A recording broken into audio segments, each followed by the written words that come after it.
Gentlemen, you don't have enough talent to win on talent alone.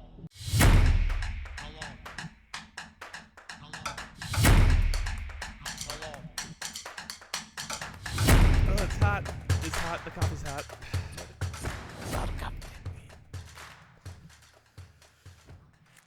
Hello and welcome to the Talent Podcast brought to you by The Wheel. I am your host, Adam Hess, and with me, as always, he will not be coaching Ole Miss in the college football playoffs. It's Mike Regan. How you doing today, Mike? I will not. That's true. I will not be coaching. You will not. I called him. I said, hey, you're down to coach. You know, I'm pretty busy, but I'll work into my schedule. I'll come down and coach you in the CFB. And they said, sir, this is a Wendy's. I like the idea that you just, called Eli Manning and just started saying that. Like, he answered the phone. He's like, this is Eli, because I assume Eli Manning doesn't get a lot of phone calls, so he'll just answer any of them. Yeah. And you just watch it. You're like, hey, listen, I'm pretty busy, but I'll coach Ole Miss. I imagine he answers the phone like, hello? You don't think he goes like, Peyton's brother? That's what he says. The third most popular Manning. Do you think? I was second, but then my, my nephew who sucks at football kind of jumped ahead of me. Do you think if you ran into Eli Manning and went, oh, you're Peyton Manning's brother, he would even be disappointed? Or you think he'd be like, yeah, I am? I am Peyton Manning's brother. He's probably pretty stoked on it. Anyways, we're a football podcast, which honestly, pretty football-centric detour for us. Yeah, we kind of went right into it there, didn't we? Eh? Yeah. Especially on the eve of Treylon Burks now having the best catch since Odell Beckham. Honestly, if you think of the context of it, was Treylon Burks' catch better than Odell Beckham's? Was it better than Brock Bowers is the real question. Was it better than whoever that was that picked off Geno Smith? Yeah. I mean, It's a good week for catches. Brock got down deep to get that one. Yeah, but, I thought he was. Yeah. I thought Geno was just throwing it away on that play. No, that's what it looks like. He's usually just aiming for he's never intentionally going to the dirt, but that's just where most of his balls go these days. Yeah. Where most of his balls go these days. A little bit of tongue twister, sorry. I feel like this year has been an all-time year for intentional grounding calls. Really? I think I've seen a lot of them this year. Well, never mind. I guess I'm wrong. Does anyone keep stats on that? Intentional grounding? Who has Someone the does. most intentional grounding penalties? Jordan Love. I found a website called NFL Penalties that I will not fact check, but it appears to just keep track of penalties. I mean, was it the first website on your Google search? Yes. And then it's obviously legit, Adam. Google. Oh my god! I can look high. it up. What penalty do you want to know? Who has the most of them? False start. False start. False start. The Washington Commanders have lost the most yards to false start. Is that track as a commies fan? Is that track in your mind? You're like, yeah. Yeah, a little bit. I kind of want to see who the player is, though. Just leave Oh my Josh god! You can break it down by alone. count per game. Guess who has the most false starts in the NFL, Mike?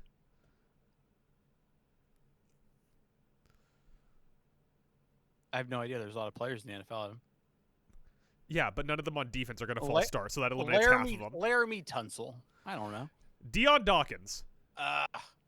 He does do that from time to time, yeah. But he's How about hurt this? right now, so How about this? let's not pick on him. November 20th, false start against Houston with 24 seconds into the game. Yeah. That's not good. You really should feel more elected. Those are your scripted plays. You should be pretty much, dialed in, ready to go. There's really no excuse for that. If he wasn't, a perennial Pro Bowl, very good tackle, I'd be upset, but I'm going to let it go. It was not declined. Should this just be the podcast? You guys just want me to list off penalties? I can go back to 2017. You want to know the 2017 Buffalo Bills penalties? No, but tell me who has the most face masks. Deion Dawkins in 2017 got an offensive holding October 8th, 2017 for 10 yards against Cincinnati, 10 minutes and 59 seconds into the game. Oh my god, I remember that. I remember where I was and that happened. I was doing meth with my He also got Jesse an at illegal the time. use of hands November 19th, 2017, and that penalty was declined. Doesn't that sound like it would be like a weird misdemeanor charge? Illegal use of Illegal hands. use of hands. It sounds like something where it's like it wasn't like full on assault, but it was illegal use of the hands, Your Honor. Can I be honest? I think I found the best website. I think this is the best website. Really? Yeah. Oh. What do you want to know? You want to know face masks? I did, yeah. Tell me who has the most face masks this season. It doesn't have face masks listed here. OPI, Wow. illegal use of hands, illegal block above the waist, unnecessary roughness, defensive offsides, defensive pass interference, defensive holding, false start. Unnecessary roughness. Who's the dirtiest team? Who's the most unnecessary roughnesses? All right. Unnecessary roughness, 2025. According to this, the leader is Indomitian Sue. Wow. Still got it. Still got it, Indomitian Sue. The Buffalo Bills have lost 105 yards to unnecessary roughness. Wait, we're number one? They lead the NFL. God damn, what are you doing, boys? Get shit together. Losing your cool out there. Losing your cool. Seriously, this is the best website. I don't know. I don't know what else to tell you there, Mike. Let's just pod's done. Adam's got to go do some research on the best website of all time. The Bills are above league average in almost every penalty. Well, we're trying our hardest. Above league average and something. No illegal motions against you guys. Good job. Nice. Yeah. No horse collar tackles. Should I stop? Is this good content? No, I think you should keep going. Keep going.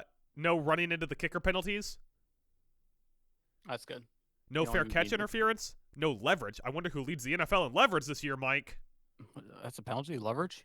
Yeah, it's what Denver lost the game against the Colts on. Oh, that's right. Yeah. And you'll never believe this, but Denver leads the league in leverages. Really? Yeah, there's been two called all year. Denver, and if you can name the other team, we'll actually start the podcast. It would be funny if it was the Colts the very next week. It was the Colts.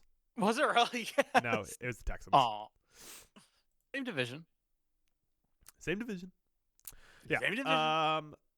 So anyways, this is the best website. Everyone go to NFLpenalties.com. No, everybody go to townalone.com. Where do you No, this website's better than ours, Mike. I don't know what to tell you. I'm bookmarking it. Can't help it. We lost. This website won. The greatest website of all time. It's pretty great.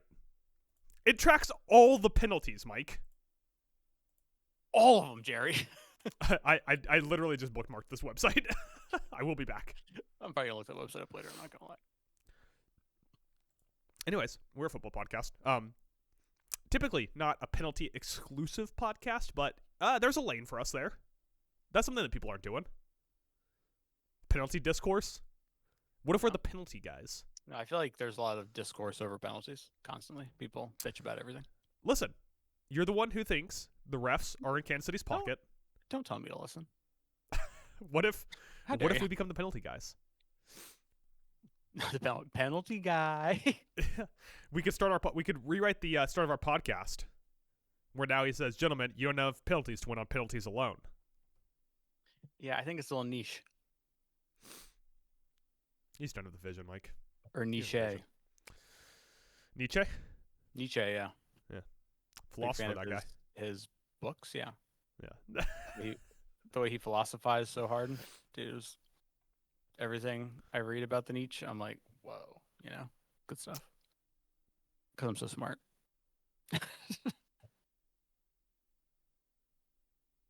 So it's December 3rd. Looking for a segue. There you go.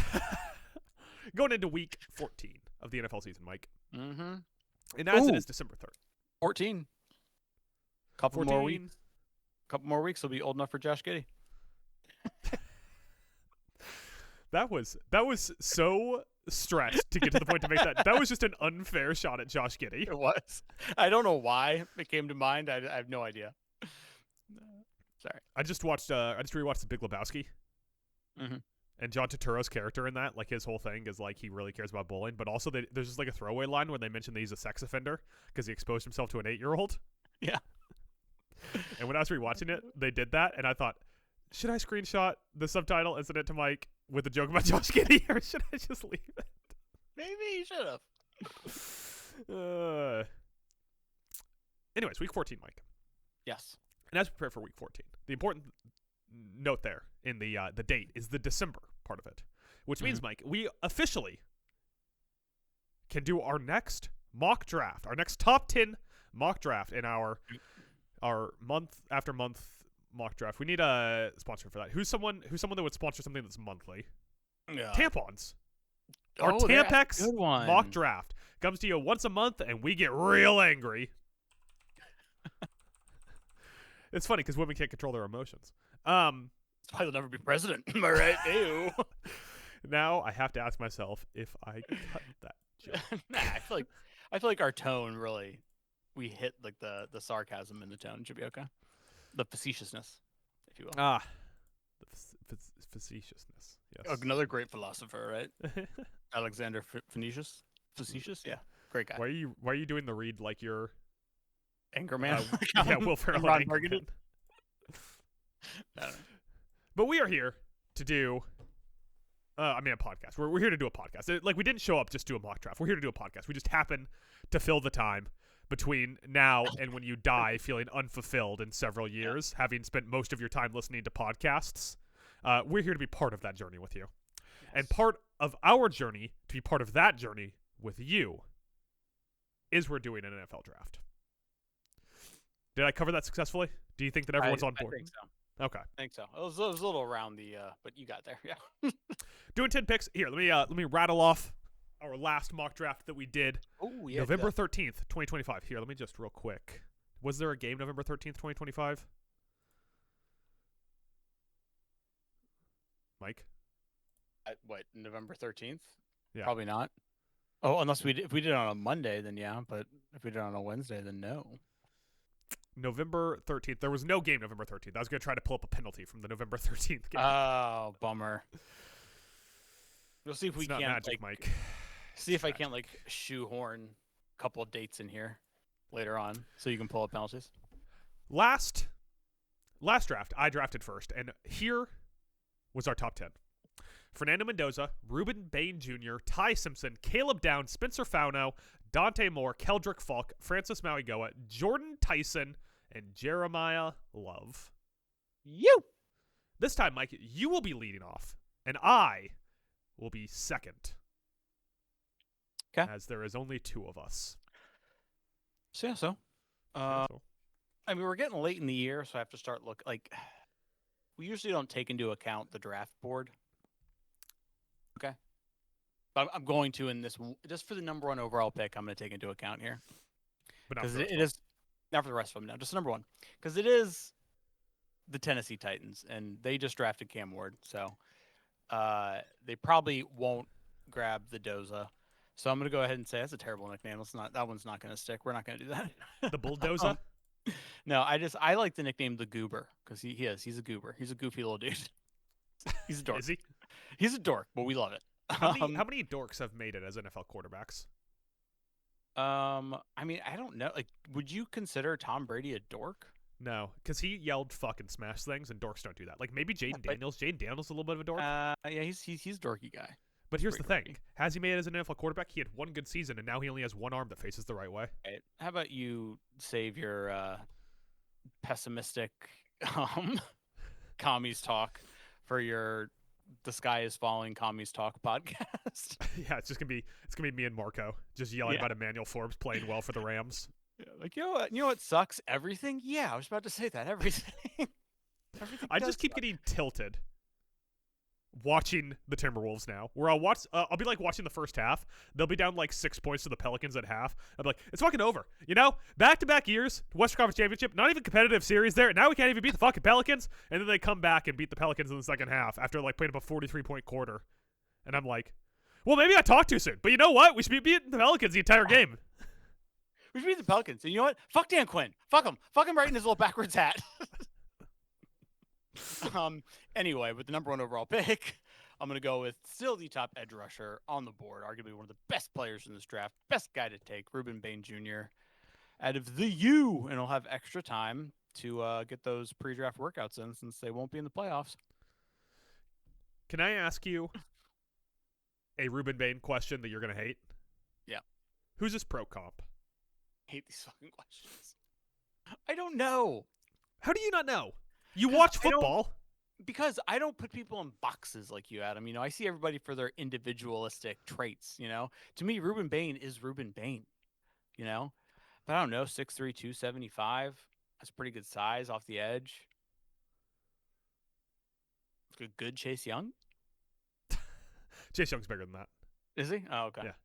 I was Well, then thinking I'm out of Von ideas. Miller. How do you feel about Von Miller? Wow. You're putting a lot on him there by saying Vaughn. 6'3". You always got to go. You got to go low on the player comps. Oh, so like Chase Young, but normal, not good Chase Young, just regular Chase Young. Name obscure defensive end. No, I mean he could be that good. We don't know. 23.9% win rate. Sneaky Ryan athletic, that Ryan Kerrigan. Yeah, he's sneaky athletic. That Ryan Kerrigan. Brian Arakpo. I'm just gonna keep naming commanders. Just throwing out some deep cuts there in the comments. I did like me some Brian Arakpo back in the day. Also, like Ryan Kerrigan, not a deep cut. It's just that he's been retired for long enough now, and he wasn't like a Hall of Fame guy. Probably the same thing with Arakpo. That's not really Luke like, Kuechly. When he played. How do you feel about actually, Luke Kuechly's a Hall of Famer. Luke Kuechly. Yeah, I was gonna say in his prime was just short. Yeah, it was short. It wasn't a long prime. It was a short prime. My prime's huge. I have a very long prime. That might be the best job you've ever done. That was a really good one. Thank you. So you took Ruben Babe on this podcast? I did. And I take him again if I could. He's one of the good ones. All right, no, cut that joke, please. Yeah, that doesn't make any sense because Trump doesn't like anyone who's not white. So why would he call anyone one of the good ones? They voted for me, still don't like them, don't want to get near them, they smell weird. Smell weird. What is cocoa butter anyway? How do you get butter out of a coconut? I don't get it. All right, that whole segment has to get cut. I think that if I just gave you line reads from Parasite translated to English and you just had to do them in a Trump voice, they would all fucking bang as Trump impression lines. Tune in. He's got that poor people smell. Smells like he's poor. Tune in to the next Talent Alone live stream and maybe that will happen. I'm taking Fernando Mendoza number 2, the bulldozer. The bulldozer, that's better. Yeah. Simply the best QB in college. 10.8 air yards an attempt. It's not like he's not checking down the ball. He's like, someone's up and down there. I'm just gonna throw a first down every time I throw a pass. Dude, I was high on the acquisition. I was high in the transfer move for them to go and get Mendoza. I really like I like the cut of his jib, as I would say, and what he was doing at Cal. Like physically, 6'5", 225. He's got the size, arms, everything. But the success he's had this year has even leaps and bounds went farther than what I thought they could have possibly pulled off with him. He's having an unreal year. I just can't. Here's my Fernando Mendoza concern. Yeah. He's not a dual threat quarterback. But there's a difference between does he have the ability to be or is he not? I think he has good size and I think he can be mobile. If you think true dual threat, we haven't really seen that. It was one of the things I pointed out. I think I wrote it on Saturday where I brought this up. I can't remember, way back in you write those? A long time ago, in the days of yore. But I think I wrote something on the website where I brought up at his size, I'll be interested to see if Indiana works in a bit more design QB run, and they haven't done too much of it. Who's your pro comp for Fernando Mendoza?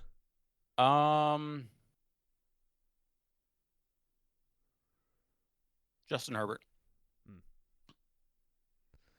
Like a sneakily athletic Justin Herbert, or Justin Herbert with less acne. Does he still have the acne? He had it for a while. Really. Okay. He's dating someone. No, never mind. He's not dating someone that I know.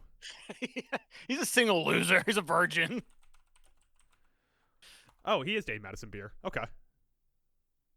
Do you like Madison Beer, Senator? Are you familiar with Madison Beer?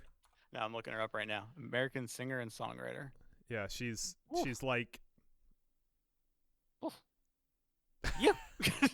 Yep. Good for you, Justin. She's like a currently relevant, eventually irrelevant kind of superstar, where it's like, wow, you're attractive, but none of your music's any good. Oh, yeah, I love that. My But hey, I was watching the Bills game the other day, and my mom asked me who's Josh Allen married to again? I was like, oh, Haley Steinfeld. I was like, she's an actress. like also like did some music and stuff. And so then for the next like 10 minutes, she was just on her phone, like pulling up stuff. Like at one point there was a song playing. And I was like, "What are you like on her phone? I'm like, what are you doing?" She's like, "It's a song by like his wife." I was like, "Oh yeah, I do know the song actually." I think it'd be funnier if she just like you just looked over and she'd been watching Edge of 17 for 95 minutes. She said "Sinners" on. Yeah.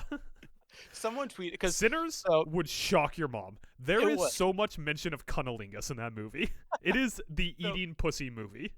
We'll get back on track here in 1 second, but like during that Bills like Steelers game, like after like every play, Cam Hayward was like in Josh Allen's face. I don't know why. And someone was like, "I would love to know what like got Cam Hayward so upset. Like, did he not like the movie Sinners or something?" And I almost like screenshotted it, and I was like, "Is this your burner? It seems like a joke you would have made." I would have brought up True Grit. Thank you. Real Steinfeld okay, heads. Remember True Grit. Steinfeld Helts? Yeah. Steinfeld Helts.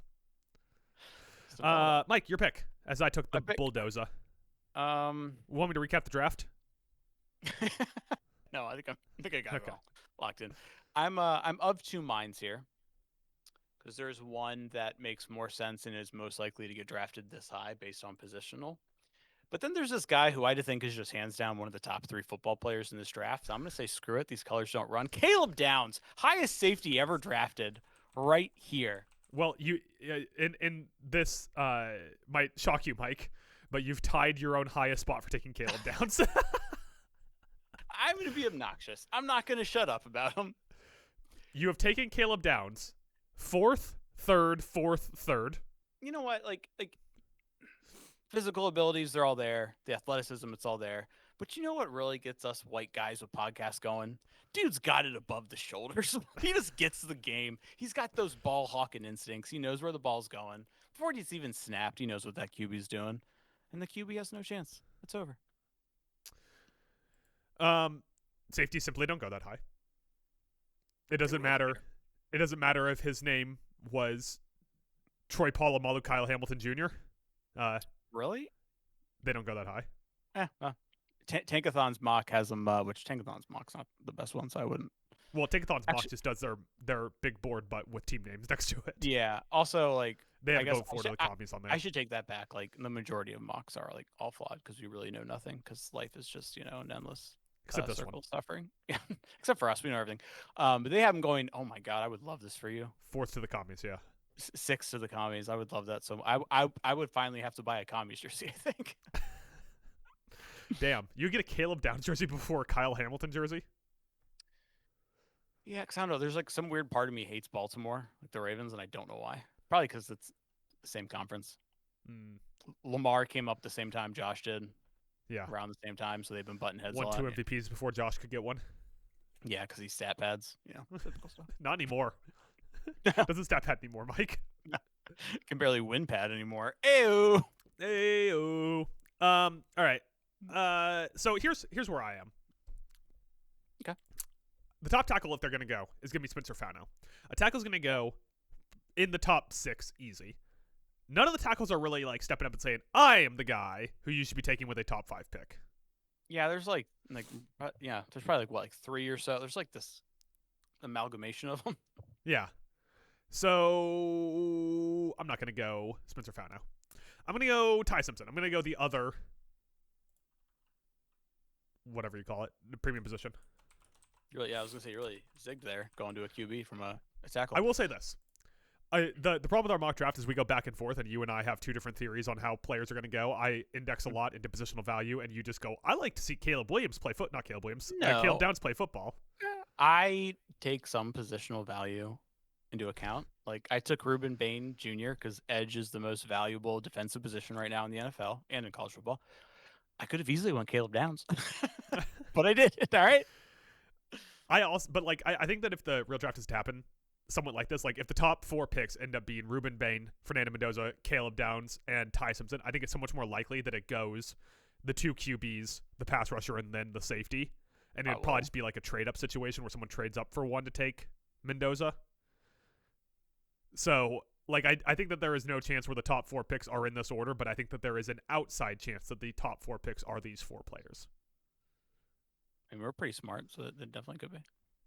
So Mike, Ty Simpson, I've been a big Ty Simpson guy. The last like 2-3 weeks, I've been like, Yeah, he's fun. you're looking rattled there, Ty. So that's a little worrisome. But I'm not going to sell my stock yet.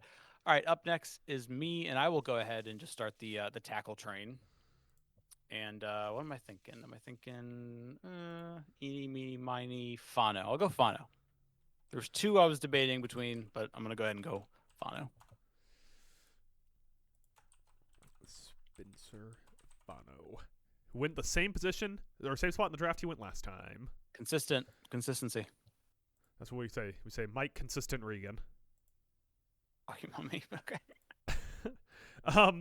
Can I go weird on this one then? Can I get fucking weird with it? Yeah, get weird with it. I don't know where the fuck this guy came from. Mm-hmm. He has completely come out of the woodworks to be now one of the top defensive players on the board. Mm-hmm. Can I guess? Yeah. April Reese? Yeah. Yeah. Where did this guy come from? I looked at his mock draft profile, and 4 weeks ago, he was going in the 20s in mock drafts on PFF. Yeah. Now, on average, he's going 7. Yeah. Did he start playing quarterback? Did Julian Sayin get hurt and he switched sides? No.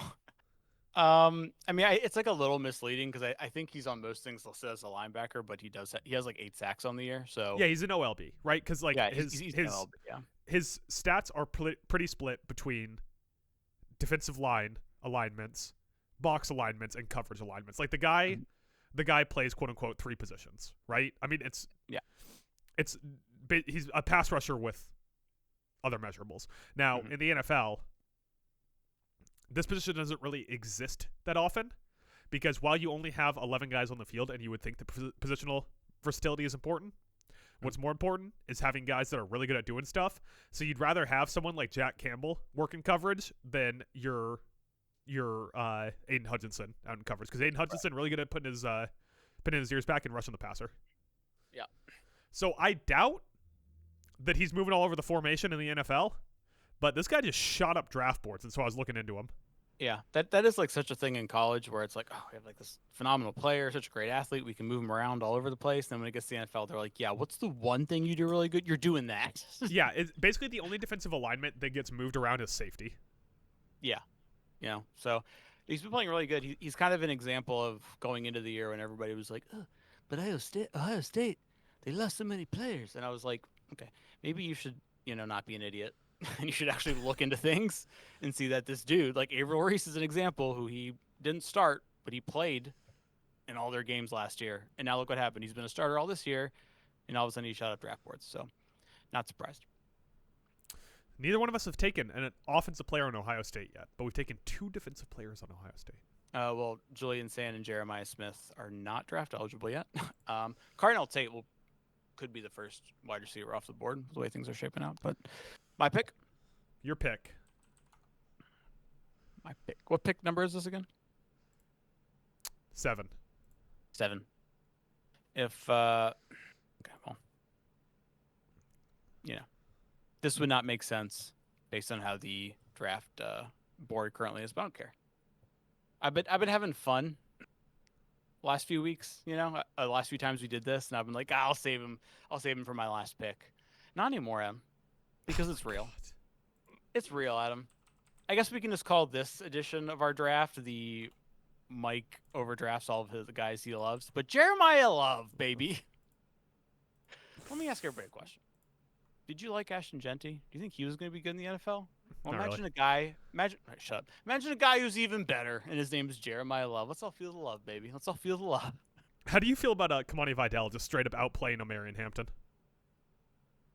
Well, Hampton's not even playing because he's hurt. Yeah, but has Hampton lost his job now that Vidal is just like a better running back than him? No, that's like so like sporadic. Like he's had like a good week and then like 2 weeks where he like doesn't do anything. He has one good week. Like it's running back. Yeah, you can put anyone in there. You can put anybody in there, but to have like actual like week to week consistent production is what you look for. And you know who's going to give you week to week consistent production? Jeremiah Love. That's I was seeing if you're going to wrap it back around, so I wasn't going to interrupt. So let me see here.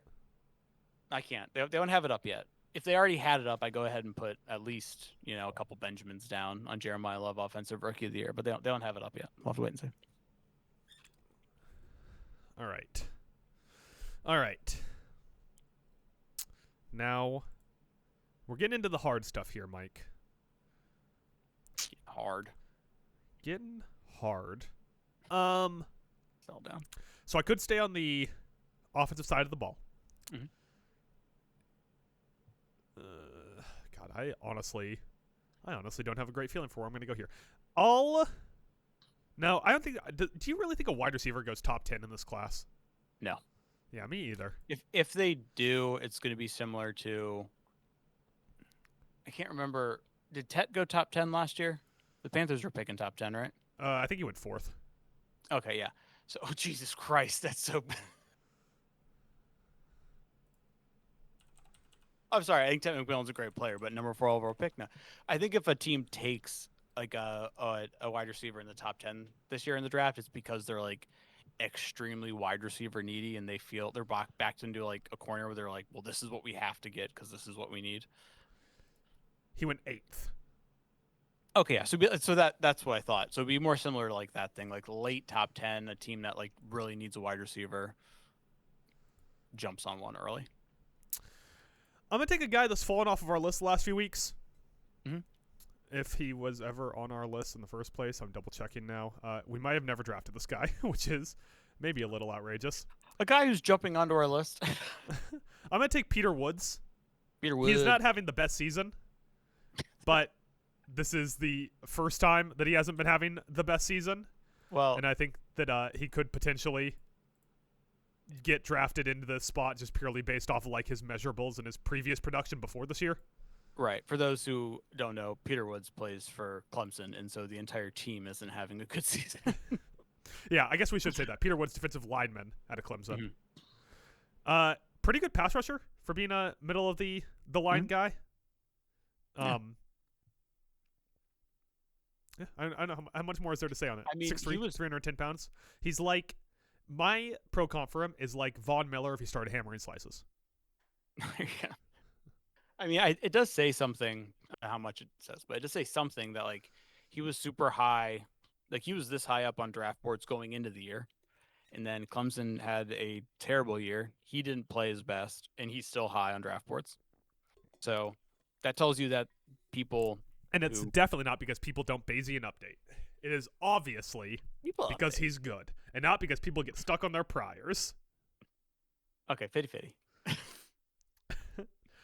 Mike, your pick and the penultimate pick in our December mock draft. Would you like me to recap the board? Nope. I'm gonna go ahead and just keep it pretty boring here. I'm gonna come back around. I went ahead and made the Fano pick earlier. Now we're gonna go and get ourselves a little Francis Mauigoa out of the U. And he'll be fully Offensive healthy tackle. come combine time because, like you said, I'm gonna be in the playoffs. not gonna be playoffs. Part of me really does want to take a wide receiver here to close this out. Your options would be Jordan Tyson or is it Makai Lemon?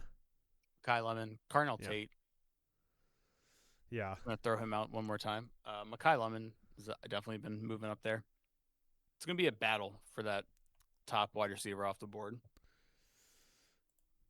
It's going to be a battle, Mike Regan. as the kids say. God. I really don't want to take a wide receiver. I gotta be honest with you. That's really what I'm getting hung up on. I don't want to take a wide receiver. I'm not gonna force I don't know it. why you keep trying to make me take a wide receiver here, Mike. I'm not gonna try and make it do it. Denzel Boston. Go Huskies. So you took Maui Goa at 9, which right now means the Rams would get him. Of course they would. That first round pick that Atlanta traded away last year. Oh, is that what it is? Oh, that's right. Looks so good. Looks so good right now. Yeah. I am so stuck here. I'm just gonna take Jordan Tyson. Go for it. I don't feel great Hell about of a it. wide receiver. Great wide receiver. Hell of a wide receiver. Don't feel great about it. Not I don't know, not setting the world on fire. He's no Marvin Harrison Jr., which maybe is a point for him. You're gonna say some fucking smart ass comment. But wide receiver going 10, not that outrageous. No, not at all. So here's our draft with you leading off for the second time in our long tenured mock draft, 4th mock draft overall. In order: Ruben Bain Jr., Fernando Mendoza, Caleb Downs, Ty Simpson, Spencer Fauno, Arvell Reese, Jeremiah Love, Peter Woods, Francis Mauigoa, and Jordan Tyson round out the top 10. Mike, if we did another 6 rounds, who do you think would go first in the 7th round? First in the 7th round would probably be, I have no idea. I was trying to think of an obscure name, and then usually when you put me on the spot, my ability to yes and just shits the bed. We'll say Xavier Scott out of Illinois. Xavier Scott. Also, when we were like throwing out names for wide receivers to be the first one off the board, you didn't say Chris Razzle Dazzle Brazzle, and I'm a little upset. Who's Chris Razzle Dazzle Brazzle? Chris Brazzle, the second, Tennessee. Sure. He plays wide receiver, you say? You know who has kind of moved down draft board some? Like Dante Moore. No, going back to like the Peter Woods thing, which is like such a nerdy name. But T.J. Parker also, yeah, like defensive lineman, like edge rusher for Clemson. He was higher up there, you know. Still like first round. Still first round grade. Sure. Dabo Sweeney's not going to get fired.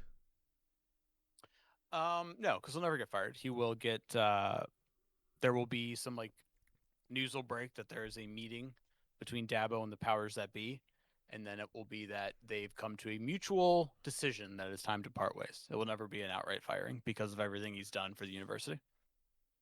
Won one national championship. 2, I think, right? Or was it just 1? Just 1. I mean, they had a run there where they were always making the playoffs, and they won. Yeah. It was them against Alabama every year. Just 1 national title. Just 1, yeah. 1 national title. Like, that's like nothing. Oh, you won just 1 national title. Like, that's an easy thing to do. Like, only 4 teams ever get a chance to win it, so I guess there's something there. Now 12. Yeah, if it's that, well, no, I just meant that if it's either Ohio State, Georgia, Michigan, Alabama, or sometimes Clemson. So and then the transfer portal started, and everybody, and then the football, the game died apparently, according to the old guy who's yelling outside right now. Who did I hear was talking about that with the? Someone was just saying that the schedule's fucked up because of the whole Lane Kiffin thing. Fucking fucked up. Yeah, who was it? Someone on ESPN made the case of like to defend Lane Kiffin. They were like, "Well, what do you want him to do? Like, it's because of like the schedule. It's his fault because like it's the schedule. He had no choice." And it's like, okay, but like also like I heard a good counterpoint to that where it's like, okay, the coaches created the schedule.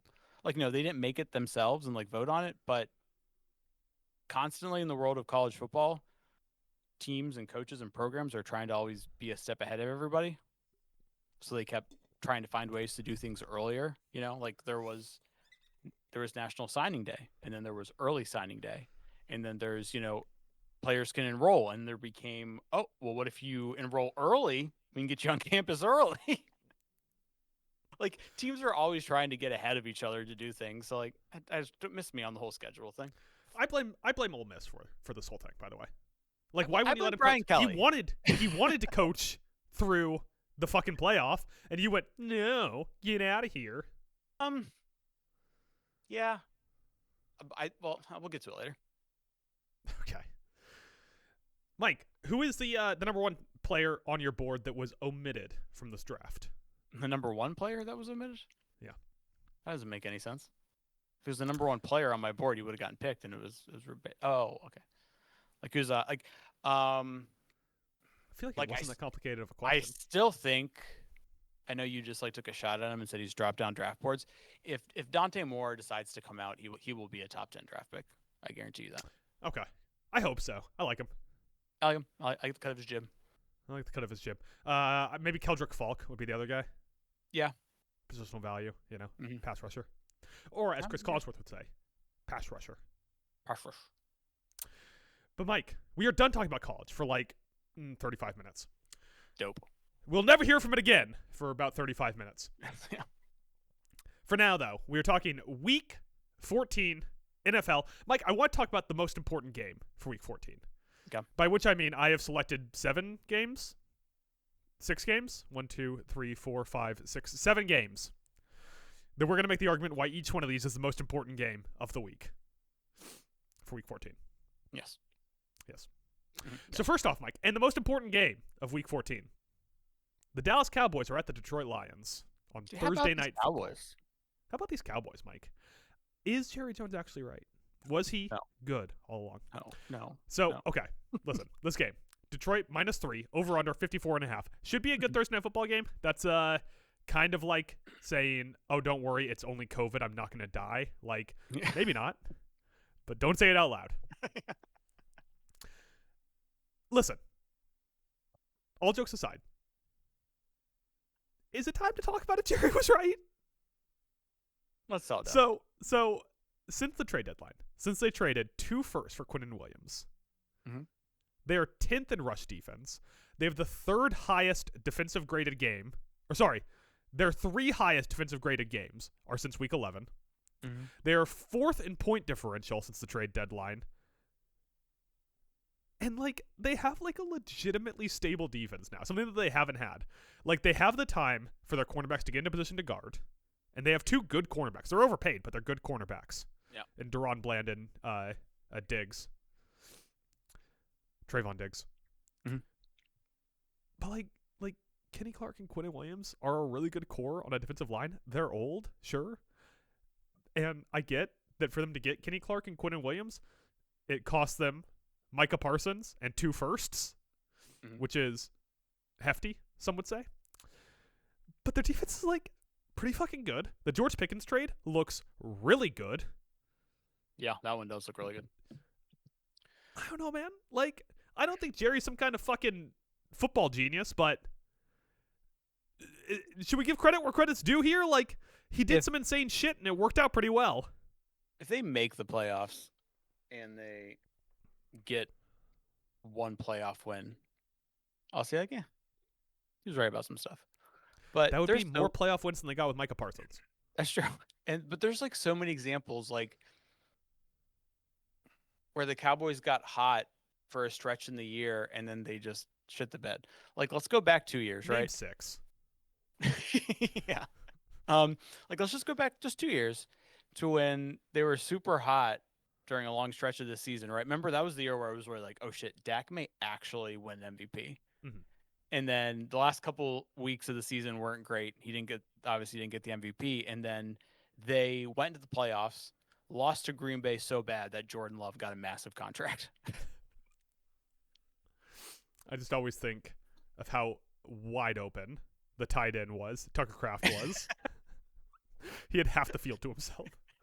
So I just, like, I can't help but ask, like, is this just, like, the latest, like, oh, Cowboy stretch to get, like, national media, ESPN, Stephen A. all going, like, here come them Cowboys, for them to eventually fall on their face, and then the same national media turn into, what's wrong in Dallas? Should we kill Jerry Jones? Like, because that's all it is when it comes to, like, the media coverage of the Cowboys. It's either Cowboys are amazing, they could win the Super Bowl, or the Cowboys are a dumpster fire and the sky is falling. It's always one or the other. I really think the funniest part about this all is simply that they gave up more to get Quinnen Williams than they got for giving up Micah Parsons. Yeah, that's pretty sad. Yeah. So you're going to sit here and tell me, was Jerry right? No, he was wrong. They have 2 of the top 5 paid cornerbacks in the league. And really, it's their run defense that's holding shit together right now. Yeah, and I do believe I saw the news that Trayvon Diggs is practicing again. Like that window's opened up to take him off LTIR. And they are, I mean, they not LTIR, it's the NFL. Sorry, IR. Hockey brain there, my bad. 3-game win streak, coming off 2 good wins. The big come from behind win against Philly. They beat Kansas City. But that also brings me to my next point. We're all in agreement that Kansas City's in a down year. Yet every time someone beats Kansas City, we're like, whoa, they beat Kansas City. Which one is it? Is it impressive? Or is Kansas City not having a good season? It'd be really funny if Kansas City ends up under 500 and we have to pretend that they had, like, that 8 teams had impressive wins against them or something. That's basically, like, there's a chance that happens. Like, it is crazy that Kansas City is sitting here, like, on the cusp of not making the playoffs.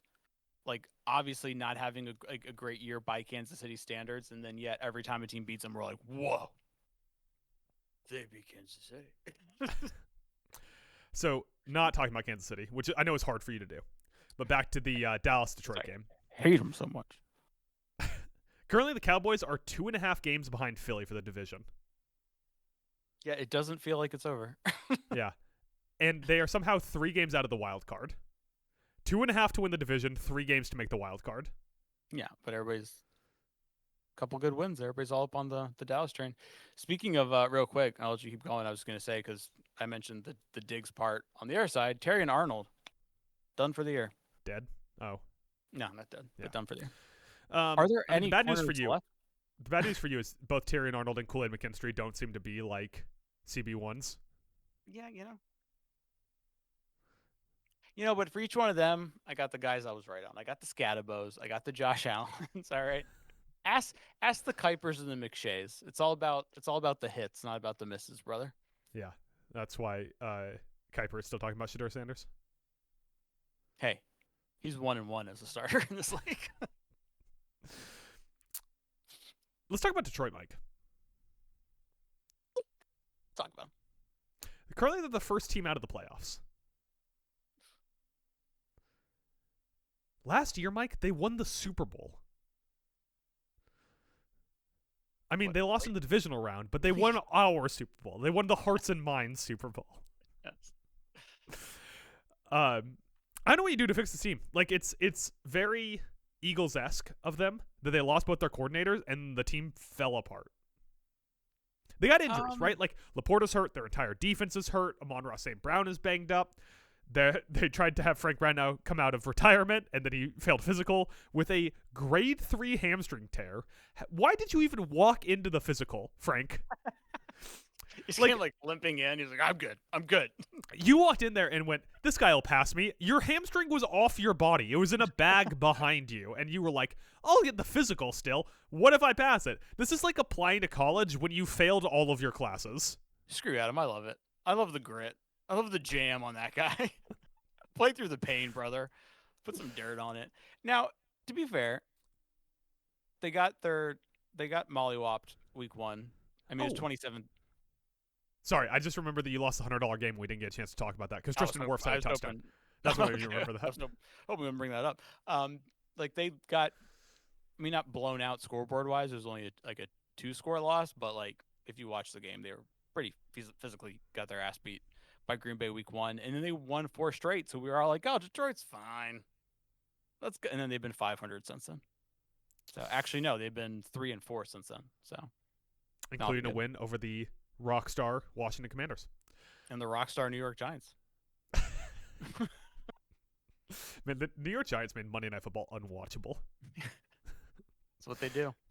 Don't want to get stuck on this game too long, so I'll simply say I'm rooting for Dallas to win. That's fucking wild. I want Dallas to win. I want to see Dallas go for it. I want to see Dallas win it all.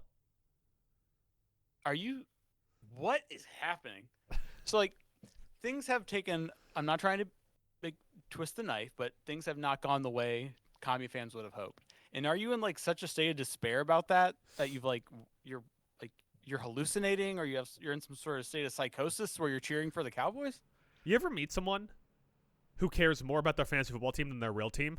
Like, someone who is, say, a Jacksonville fan.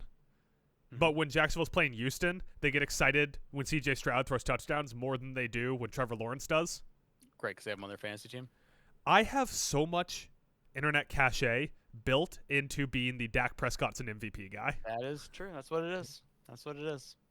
And now I've, about 6 minutes ago, I staked my flag in the actually Jerry Jones was right for trading away Micah Parsons camp. So yeah, you're on one today. I don't know about any of this, but all right.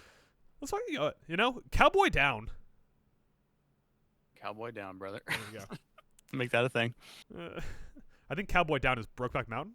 That was the alternate title for that movie, right? Yeah. Mike, what is the most important game of Week 14? Pittsburgh at Baltimore. Baltimore minus 5.5, over under 42.5 for this game. Yeah. Obviously, big implications in who wins this division. Who, going into the year, if you told someone like, hey, it's going to be the most embarrassing division, the AFC North, no one would have believed you. But by God, they've done it. Both teams sitting at 6-6, vying for the division title. The Bengals are still in it for this division. We'll talk about them in a Bengals are little still bit. alive. The Bengals are still Joey alive. B. Joey B's back, baby. Even more so than just that, like this is a pretty pivotal game in the Mike Tomlin era. In that, Yeah. I think it might. He got I never booed. thought it. Yeah, like all the talk in the last couple seasons, it was like, yeah, he's never going to get fired. But now I'm starting to be like, he could get. This could be the end of the road, because the Steelers are at like the ugliest point, like most toxic, I should say. They're in the most toxic state I've ever seen them in as a franchise. Yeah, Pennsylvania. Yeah. There goes a whole bunch of our listeners from PA. I didn't say that. Our whole Quaker community. Our Quaker community. Damn it. No, just like the vibes are just so terrible around that organization right now, and like all the reporters at the games, like during the Bills game, and the things they were tweeting about like how negative and just like ugly it was in that stadium during that game. Not pretty. So, did you ever see the video of Rick Moranis getting punched in the back of the head in New York? I don't know how you're going to connect this, and I haven't seen the video. So there was like this thing going around New York for a while where kids would just run up and punch someone in the back of the head. And a webcam, like not a webcam, a security cam, caught someone doing it to Rick Moranis. And like, if you don't know, Rick Moranis is like way older than you think. He's 72 years old. And this happened like a few years ago. He shrunk his like kid. 70-year-old Rick Moranis got punched in the back of the head. Mm-hmm. And he in the video, he like picks himself off the ground, like he's grabbing the back of his head, he's looking around, and then like he takes a knee because like he might be concussed because he's 70 and got punched in the back of the head. Yeah. It looked almost identical to when Aaron Rodgers got sacked and got his nose busted up. It was like the same process to peel himself off the turf as 70-year-old Rick Moranis getting punched in the back of the head. Yeah, that looked rough.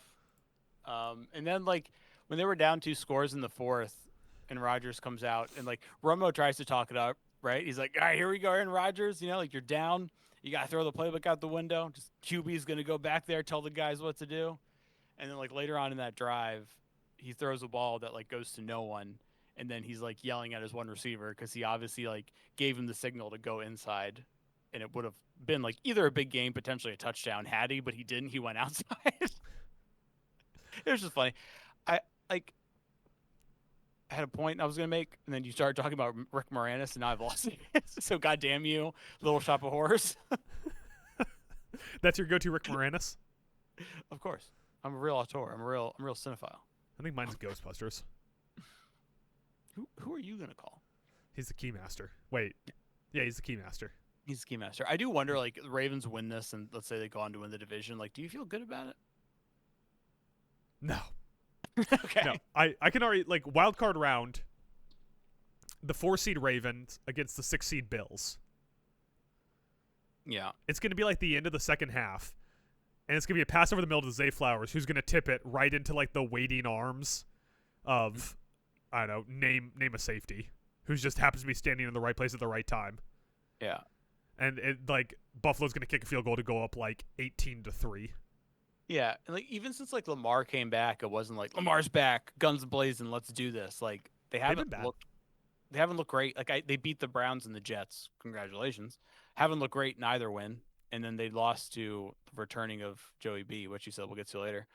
But yeah. Well, Mike, why don't we stick with you here? Why don't you tell me the next most important game of Week 14?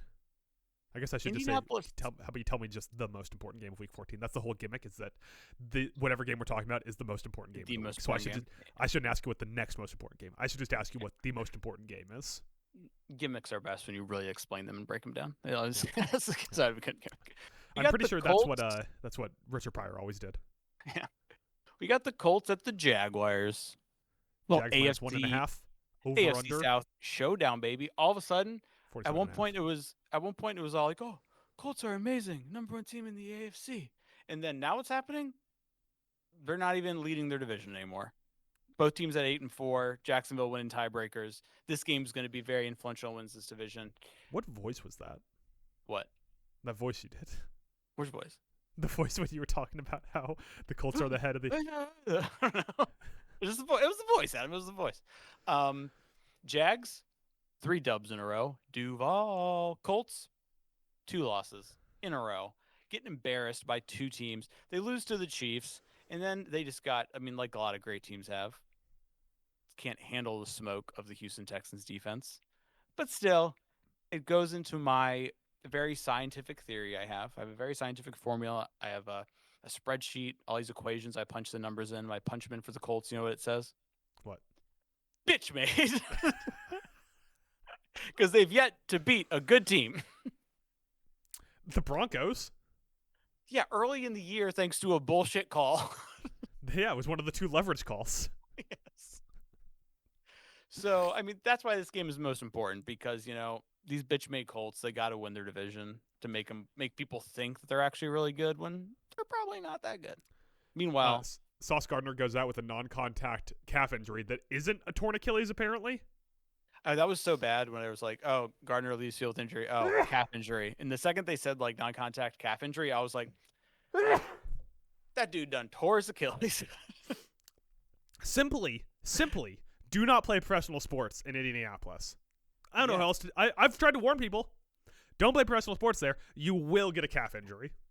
You will tear your Achilles. Is it like an altitude thing? Yeah. Like Denver, the altitude's really high. Indianapolis, the altitude's just the right level. Here's what I know about Indianapolis. It is the largest landlocked city in the United States. Does that do anything for you? That explains it. It all comes full circle now. I got. Did you? I don't know if you said. I got the money line here on the site I'm on at plus 109 Jags. Jags minus 1.5 over under 47.5. Oh shit! I have to look at this. This site has different odds, so maybe you're wrong, or maybe I'm right. Or wait, maybe you're right. You said the same thing twice. You said maybe you're wrong or maybe I'm right. Here's the thing about this game. I don't believe in either of these teams. Either one of these teams could win out the rest of the year, and I would pick against them in the wild card. Oh yeah, same. Yeah. I love Duval, but still. Like, Jacksonville's gone on this run with their best receiver being Parker Washington, a player who I thought was an NBA player until he started catching passes from Trevor Lawrence. That's just rude. Like, the Colts are such a house of cards that are dependent on Daniel Jones being able to scramble, and now Daniel Jones has a broken freaking leg. Yeah, it's by the way, it's still Colts minus 1.5. Not going to my numbers. Well, I've looked at multiple things now, and they all say Colts minus 1.5. My point stands. Jacksonville plus 108. Let's all hammer that money line together. Duval. Like, Daniel Jones will not be able to run the rest of the year. He can't go lateral because he has a broken fibula. He has a broken leg. So we're gonna start making injury excuses for Daniel Jones. Is that what we're doing here? But like, if you were gonna start Max Brosmer and he had a broken leg, you'd be like, I expect Max Brosmer to be worse than he was last week, which seems hard because he threw the worst pick six I've ever seen in my goddamn life. But Peterman levels are bad. It was like Carson Wentz throwing the left-handed pick six and Will Levis going like completely horizontal to throw a pick six are the only two I could think of that compete with how bad the Brosmer softball pitch pick six was. But if you told me Max Brosmer is going to play next week on a broken leg, I would expect him to be worse. Poor Justin Jefferson, man. Yeah, he's got plenty of time to come up with new dances. The only problem is, he's not getting enough receptions to do them. Yeah. All that to say, I have no idea who's going to win this game. And obviously neither does Vegas. Duval. One team's hot, one team's not. And that's what it comes down to, brother. But Jacksonville is like they're like a car with a broken transmission, right? Like they get up to speed and they're fine, but the second they encounter any kind of issue where they have to stop, it's just impossible for them to get back up to speed immediately. Like if they come out this game and the Colts hang 14 on them in the first quarter, it's it. Just tune to a different game. Jacksonville's going to be bad for 2 weeks. No, I think they can come back from down 14 against the Colts. I think they can throwing to Parker Washington and Brian Thomas. I don't want to catch the ball anymore, Jr. Nice. Got to get him in space where he's not going to get hit. He'll catch it. Yeah, just haven't played the Dallas Cowboys in the playoffs. Yeah, there you go.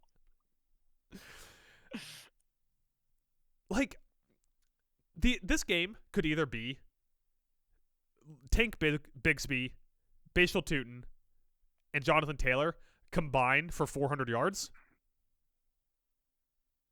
Or it could be that neither team reaches 10 points. Like, I don't know. I got nothing. I don't know what's going to happen. Adam, I will have you know that I'm pretty sure it's pronounced Bishal Tutton. Is it Tootin? It's Tootin. Really? Yeah. He didn't, like, try to change that so people wouldn't be like, hey, Tootin. Like, you got picked on in school. You think you would change that to not be Tootin? Yeah, Anyway. okay, but people will find a way. Like, people made fun of Tony Hawk's name. And Tony Hey, Hawk has one of the Bird coolest Boy. names of all time. No, they just call him Tiny Cock Oh. because it Oh, sounds that's like pretty Tony good. Hawk. Right. Yeah. You say it real fast. Sounds like Tony. Pretty good. Ted Hitchcock. Yeah. You hammering the Duval money line on this one, Mike? I'm hammering it so hard. Duval won in the AFC South. Even though Tony Khan put the belt on Smojo, you're still taking Duval to win this one. I don't agree with that move, but still, like the swagger that Samoa Joe has, and now he's channeling that swagger into the Jags. They're No one on the unstoppable. Jags has big dick energy, and Samoa Joe is a man built of it. No one has big dick energy on the Jags. Name one player on the Jags who has big dick energy. Mm. Brian Thomas, who doesn't want to catch the ball over the middle of the field. Trevor Lawrence, who Yeah. might have more hair than thoughts. I'm gonna say, yeah, I don't know if anybody has Trade machine ETN Jacoby Myers, on his 9th NFL team. Anton Harrison, playing pretty good. Yeah, I mean he's playing well. Is he a What big- are you trying to tell me that an offensive Josh tackle Hines can't Allen? have? You trying to tell me an offensive tackle can't have big dick energy? Is that what You you're gotta be saying? able to right see now? your dick to have big dick energy. Oh, Adam just said that all linemen are fat fucks. Put that out in the short. Our last short, everyone in the comments was hammering me. Why? What was the last one? It's where I was talking about if you would trade Caleb Williams for Jared Goff. Who says no? Oh. And yeah, people weren't vibing with that. People were not happy with me on that one, Mike. But guess what? 1,500 views. cash money. Cash money. That's pennies on the dollar. Yes. Mike, now that we're done talking about Indianapolis, Jacksonville, what is the most important game of Week 14? The Bengals at the Bills. Why did you put this one on here? I'm supposed to make this one. Anyway, Bengals at the Bills. So mathematically speaking, Bengals aren't out of it yet, and Joey B's back, baby. Oh, Joey B's back. Some of us forgot to take him off IR in our fantasy team. It's a mistake. You gotta, like, we gotta start setting alarms for you on Saturday just to check off all the football stuff you need to do for Sunday on your phone. Burrow didn't look amazing. He looked good though. Getting the rust off first week back, 261, 2 touchdowns. He was like having to 26 do to pit 46. stops to switch out his shoe soles. Yeah. Maybe he Yeah. shouldn't be playing. Maybe if you have to switch your cleats 4 times a game because you have ligaments torn on your foot, you shouldn't be playing football. I mean, dude, people were questioning him before that game. Like, why are you coming back? The season's lost. You could get hurt again. He was like, you know what? I'm a gamer. All right. I'm going to ride it out with my brothers. And that's what he did. And they rode all over them Ravens and got the dub. Now they head to Orchard Park to play the Bills. Personally, as a Bills fan, here's my life. I spend Monday through Saturday hating my team. Not hating, but being negative Uh-huh. and bitching and moaning about Brandon Beane and Sean McDermott. And then most of Sunday's that. First half of the game is that. And then in the games that we win during the second half, I'm like big dicking it, like, oh yeah, Bills, let's go. Big dubs. And the second the game ends, I'm back to just being Mr. Negative. And I'm still in that area. Nothing's changed. Like, there's no game we go into a game where I'm like, yep, feel good. And I feel good here. Why? Because like our defense, the Bills stop saying our, try to sound more professional. The Bills secondary has been playing very well the last few weeks. Joe Burrow, Jamar Chase, T. Higgins. That's a different beast. We'll see how well that goes. And then also it matters if their tackles are going to be back. Trey Hendrickson could have himself a field day. Shamar Stewart. No, I'm just kidding. He's on IR. His stats would be the same. Also, it didn't matter that your tackles weren't there last week Yeah, against T.J. Watt and Alex Highsmith. but like I was watching that game and I realized that like the Steelers. Oh man, you can clip this one. So many Steelers defensive players get a boost in the public eye of how good they are just because they play for the Steelers. You think Darius Slay was one of those guys? I love Darius Slay now. Buffalo Bill. Got my Darius Slay jersey. Got my Brandon Cooks jersey. Ready to go, baby. See, that's fun because both their last names are like synonyms for doing really well at stuff. Slaying, cooking. Yeah. That's There you true. That's So yeah, something, right? most important in the game because one, the Bills are not safe in any way. Like if they maintained a wild card spot because they won last week, but shit's getting tight down there at the bottom for the AFC, so they need to keep winning. And then, like I said, the Bengals are trying to stay alive. They're trying to have a miraculous comeback. Can 9-8 make the playoffs? Probably not. But by God, they're going to try. It can if it wins the division. That's true. Oh my God! If the Bengals come back to win this division, it'd be the greatest thing to happen in sports in a long time. It'd be hilarious. I cannot wait for the divisional games at the end of the season for the AFC North. Yeah. They are going to be so gross and so important. It's so important. Mike, the most important game of the week for week 14. Chicago Bears are at the Green Bay Packers in Lambeau Field. I jump in and just I redact what I said about the Bears not making the playoffs. I was wrong. Bears are going to the playoffs. I was wrong. Bears fans have got receipts on us. Someone commented on our podcast where we crossed off the Bears. Someone commented on that this week and said still cross off the Bears. Not like someone we know, like a random YouTube person found the podcast to comment on it. That's fair though. They're right. We were wrong. The Bears are going to the playoffs. We were wrong. I think we doubled down. Nope. You can double down. You can double down. I'm out. The line of this game is Packers minus 6.5, with the over-under being 44.5. Mm-hmm. Vegas does not believe in this Bears team. 1 ounce. Well, I mean, like the Bears have had a lot of one-score games. I mean, like the Eagles win was different, but prior to that, I mean, it was a lot of like one-score wins, putting together this long streak. But I mean, still, like the Eagles win, that's pretty impressive, right? Are we still putting stock in beating the Eagles? I feel like we are, right? 8-4. On the road. The Eagles are 8-4. Yeah. So, you tell me how much stock do you put in that? I mean, they were in the Super Bowl last year. So were the Chiefs.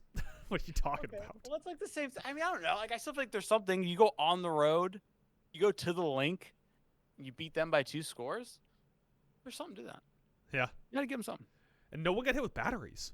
No one got hit batteries. And it's that time of year. It's chucking batteries at people year. It's chucking batteries season along the Schuylkill. All right. And it begs the question. Begs the question, Adam. 17 or 36 for 154, 1 touchdown, 1 interception. Is Caleb Williams clutch? Here's the Packers schedule the rest of the way. Yeah. They play the Bears twice, including this week. Broncos, Ravens, Vikings. If they win both Bears games, they take the division. Yes.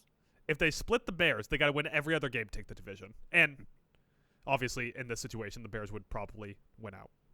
Mm-hmm. But their fate is not in their own hands if they can't beat the Bears this week. Yeah. And if they miss, we all know what happened last year. I don't remember what happened to Green Bay last year. Did they win in the wild card? Or they lose to the Rams? They lost to the Rams. They lost to the Rams. Yeah, they lost to the Rams, and the Rams almost beat Philly. The Bears, on the other hand, start out 0-2. Start out 0-2 and have lost 1 game since. Now the 1 seed. You know the last time the Bears were the 1 seed? Yeah, it has to be like Smoke and Jay times, right? It's never happened. Really? I didn't fact check that. I just made it up. Okay. I can tell you that the Bears have only won the NFC North once since 2010. On the other hand, Green Bay's won it 8 fucking times. The craziest part about that is the one game they lost was to Tyler Huntley. Because of course.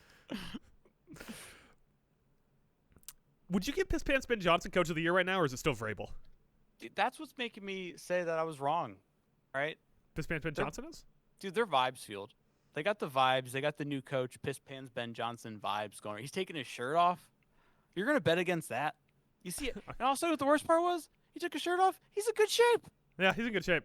He's in good shape. It's like that. Remember that? There's an episode of SpongeBob where Squidward, like the other, what was his name, like Squilliam or whatever, and he's like, just try to imagine with his clothes off, and he's like, oh no, he's hot. It's like that. It's good that he didn't take his pants off. That's all I'm saying. That's good. That's good. They're stuck to him. They're very wet. Yeah. If he wins Super Bowl, do we have to call him Bone Dry Ben Johnson? Like, do we have to switch it up, or is he still gonna be Piss Pants? I think he's Bone Dry then. Bone Dry. Right. I like that's badass sounding. That's what's on the line there, Ben Johnson. You win the Super Bowl, or else you're marked as a Piss Pants for life. I hate this line. Can I be real with you? 6.5. Yeah. It's like so disrespectful. It is pretty disrespectful. But have the Bears managed to get a win of more than 6.5? I guess it'd be the other way. True. I mean, like the Bears don't lose by more than 6.5, I suppose. Right, but I get it. Trust me, as a college football fan, I get the whole like, well, how well did you beat them, and like resume and all that stuff. So I get it, but still, like you said, 9-1 in their last 10. Yeah, and we're just gonna sit here and be like, yeah, you're a touchdown less than the Packers. Which props to the Packers. They're really trying to make me sound wrong when I said they were bitch made, but I still stand by it. So here's the important thing about the Packers. And this is backed up by advanced analytics. Okay. Last week, and I would say maybe you want to say for the last 2 weeks, Jordan Love has been good, which means he's due to be bad at some because point. Jordan Love is rarely good for long stretches of time in a row. There also is the issue that Micah Parsons could be arrested for trying to murder Jared Goff on Thanksgiving. Because by God, did he try. Jordan Love has not thrown an interception since week 8.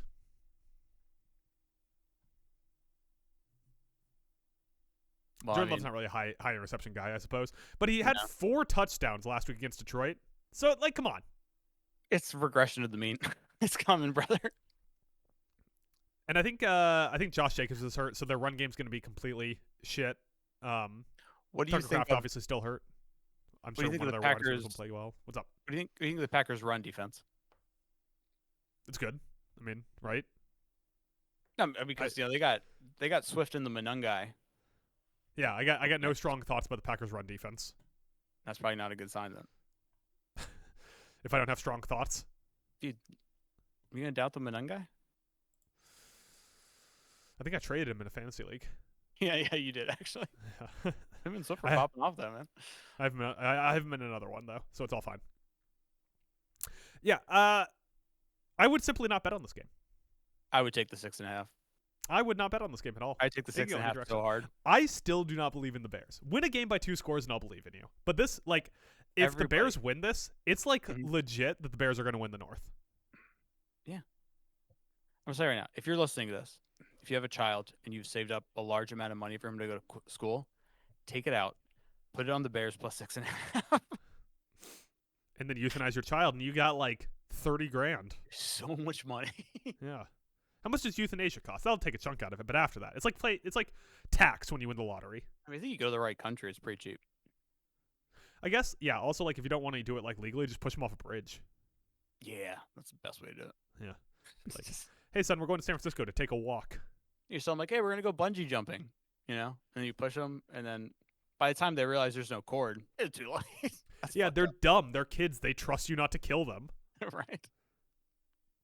All right, Mike. Now that we're done talking about Bears at Packers, what is the most important game of Week 14? Houston at Kansas City. How about them Texans, Adam? How about them Texans? How about them Texans? If you'd have told me Well, I guess. All right, so first, let's look at the other side of the thing that America wants to talk about. These Chiefs are in a predicament. Currently sitting at 6-6. Thank you. 6-6. That's what I thought it was, but I wanted to double check, make sure it's accurate. 6-6. There's really like not a lot of wiggle room here. Like lose another game, they're probably not going to make it. They're third in their own division. Yeah, we're definitely not winning that. So it's crazy. Can you imagine Patrick Mahomes and Taylor Swift's husband sitting at home during the playoffs? Like Just Roger jerking Goodell. each other off. Yeah, dude, Roger Goodell's going to be there too. It's going to be a triangle, sad jerk. They're going to be crying. Just right on the ground. Yeah. Roger In the Goodell's gonna be backyard. like, we're never going to get Taylor to do the halftime show now. He's going to be very upset. What were we talking about? Yeah, I don't know. Point being, that the Chiefs are in. It's their playoffs have started. They have to win every single week, if they want to get in there. On the flip side, Houston's been hot lately, despite the fact that they average 21.9 points a game. That's usually not a recipe for success. Well, Mike, you forget their win streak, their 4-game win streak, started off against Jacksonville, in which Davis Mills scored 36 points. Oh, okay. So you're telling me that they shouldn't have started Stroud last week? They should stick to Davis Mills. I'd have to. They should agree stick with to you, Mills. See, what would you say is the primary problem for the Texans this year? G.J. Stroud's neck's not long enough. Exactly. Exactly. And Davis Mills has that in spades. He's got so much neck. He's got so much You know neck. what? They say like you're looking for someone who's going to put their neck out on the line. Yeah. He's got plenty of it to put out there. Yeah, you want a guy who has it all above the shoulders. And let me tell you something. Yeah. Davis Mills got it all above the shoulders. But in a world where like I often find myself saying stuff like, like the 2000 Ravens, like the all defense and get just enough offense to win.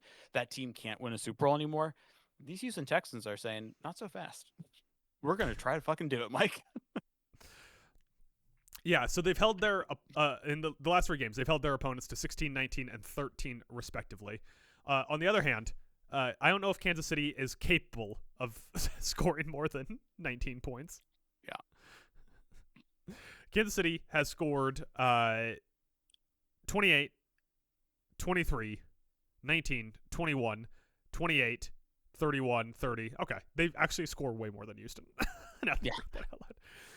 Houston's offense is anemic. It's bad. Even with Stroud back this week, it wasn't great. It was because of their defense that they got the win. I'm curious as to what the over-under is. 41.5. I was gonna say this would probably be a good under bet.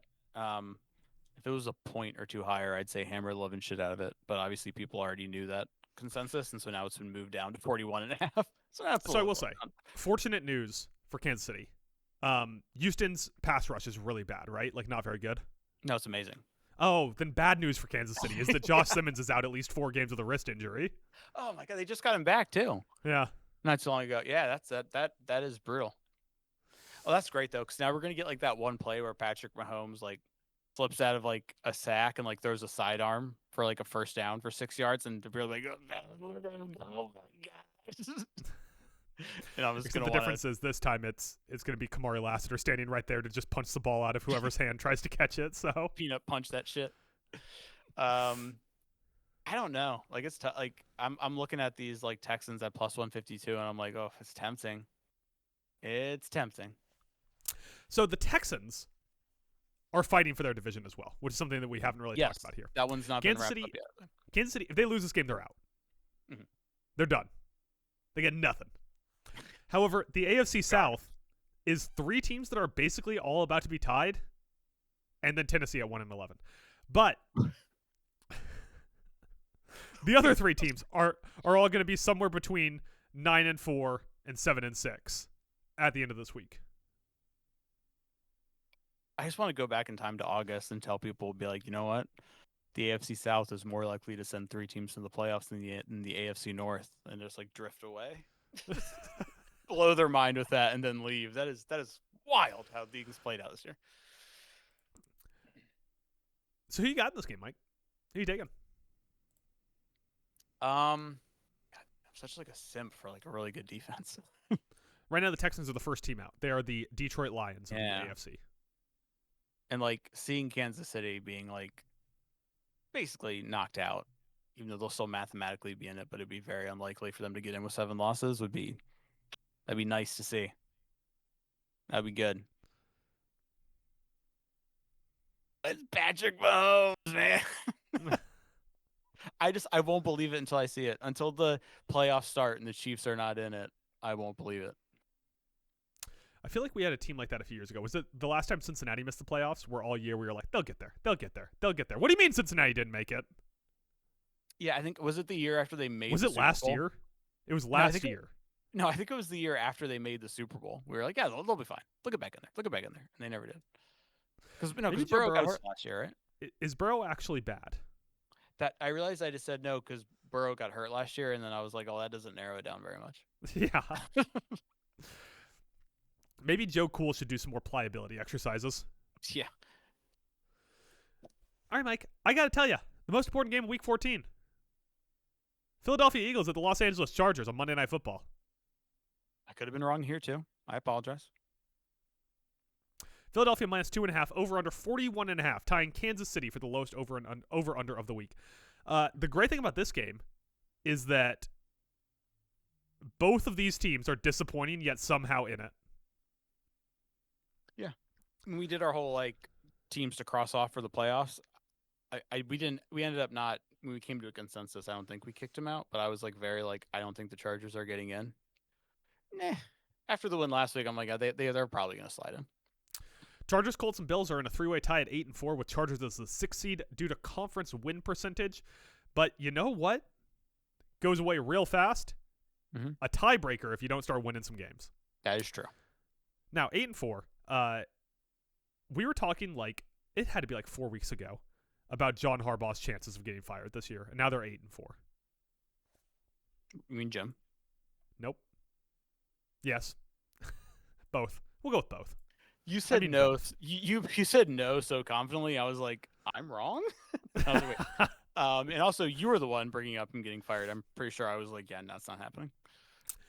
So, would you say the Eagles are the shakiest Super Bowl contender that you can remember? Yeah, you could say shakiest Super Bowl contender. I personally, I have a different term I like to use. And what would that term be, Mike? Bitch made. This is another don't bet it. Remember 2 weeks ago when the Jaguars and the Chargers played? And the Jaguars blew the socks off the Chargers, and now we're like Chargers with a chance to stop the Eagles from running away with the NFC East. It's been 2 weeks. And this is the most important game of the week. It's pretty wild. Pretty wild. I feel like this is a great matchup of like I mean you kind of said earlier, Reese, like two teams who are like underperforming but are still in it. I was like such a perfect way to put it. Because there's like so much about these teams to like. Neither of them have looked great for stretches this season. They've coddled together the wins to be in a good shape to where they're unlikely to miss the playoffs. But like you just once the playoff starts, you're not putting your son's college tuition on either of them actually winning the Super Bowl. You're definitely not euthanizing him afterwards. The Chargers from here play the Eagles, Chiefs, Cowboys, Texans, and Broncos. There's a chance the Chargers miss the playoffs. I just said that I was probably wrong in saying that, but if it happens, then I take this all back and I was actually right. If you're going to bet on this game, I would say simply bet Chargers futures for next year when they have 2 offensive tackles who are healthy for more than 4 weeks. Although, when's the last time the Chargers have had 2 offensive tackles who have been healthy for more than 4 weeks? So, Week 1. Well, that would be more for more than 4 weeks, but yes. Okay, yeah, that's a good point. The Chargers, goddamn, like, Week 1. What is going on the West Coast where the Chargers and 49ers are just injured to shit every year? I don't know. It's probably because of all the all the liberals out there, right? It has to be. I imagine. Yeah. Not letting people get surgery. Yeah. You know, saying you Too can't many get surgery, otherwise that'd vaccinations. prove that healthcare is good, and we want healthcare to be bad. Yeah. Filling them up.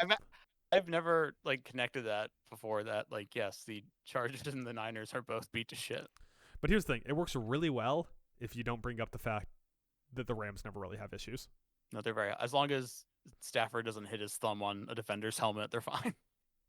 Stafford, what injury would keep, like if the Rams are in the conference championship game, what injury would keep Stafford out of that game?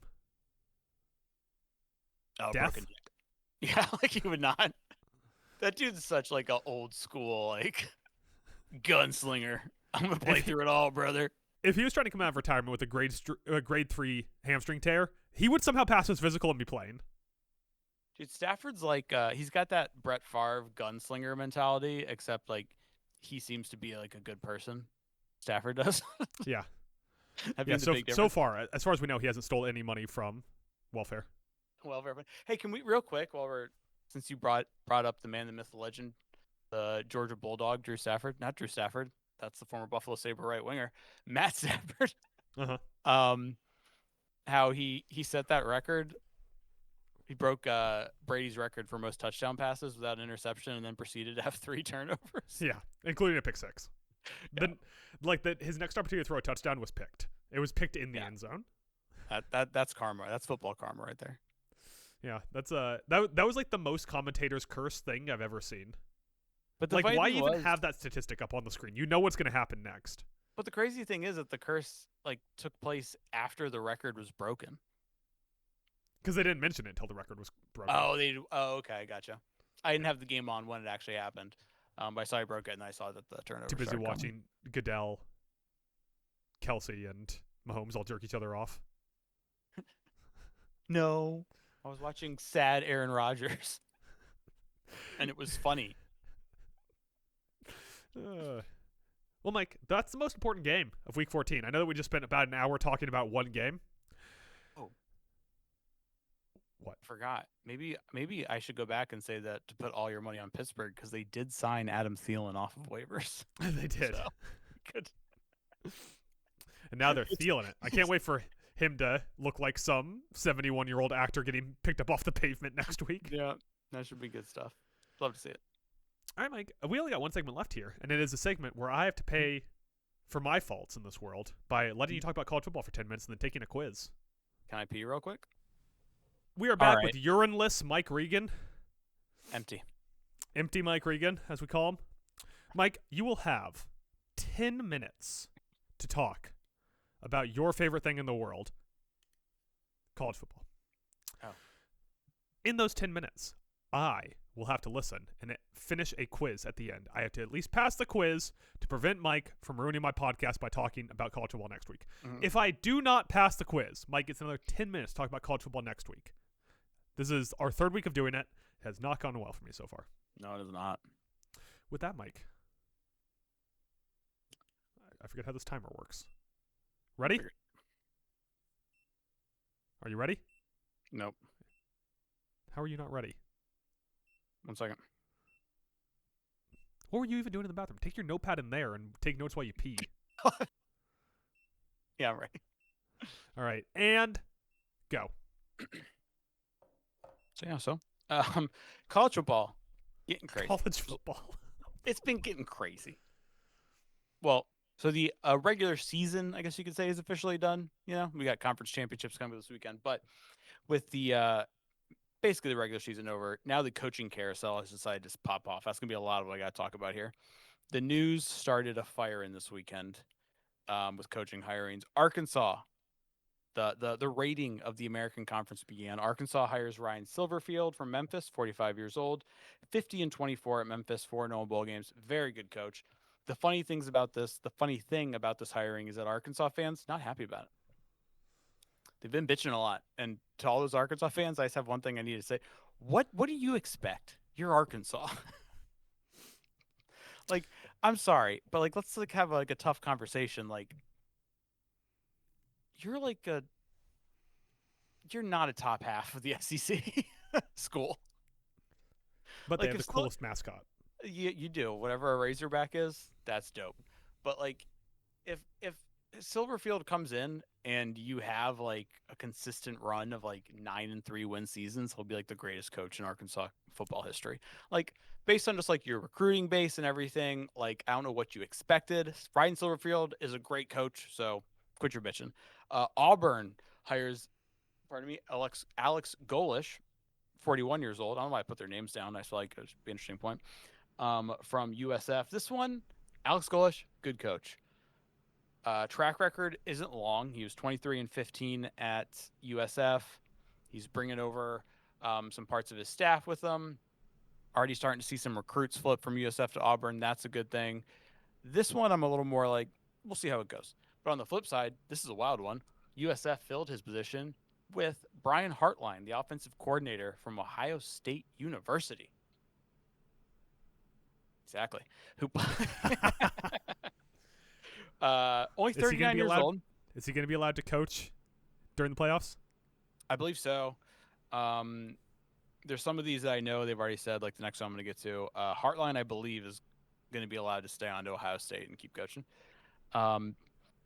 He obviously former Buckeye player at wide receiver from 2005-2008, caught passes from the likes of Troy Smith and Terrell Pryor, real legends. He's been with Ohio State in some capacity since 2017. Started as their wide receiver coach in 2018.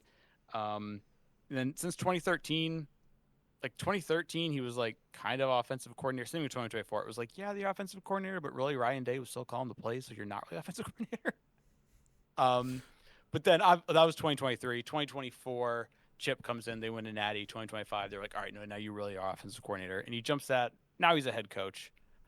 I love this hire because along with his offensive coordinator the last few years, the entire time since 2018, what was he? He was the wide receiver coach. What is Ohio State just constantly like churned out at a high level wide receivers? They not just like they created them, they recruited the best wide receivers in the country at high school. That's a good recruiter right there.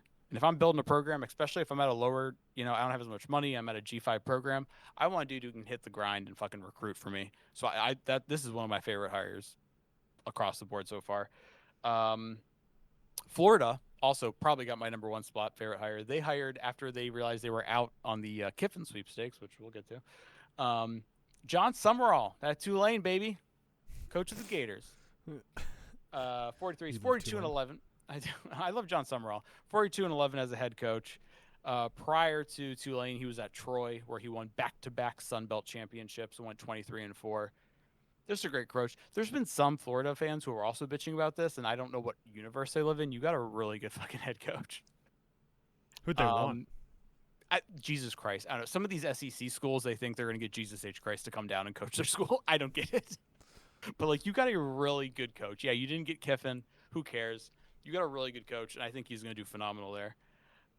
Also in the SEC, and this was a weird one, the same day that all this news is dropping about other SEC schools hiring coaches, the news comes out that UK, their board of directors, is having a meeting about whether or not they're going to maintain Mark Stoops as head coach. Mark Stoops, the brother of Bob Stoops, longtime coach of the Oklahoma Sooners back in the day.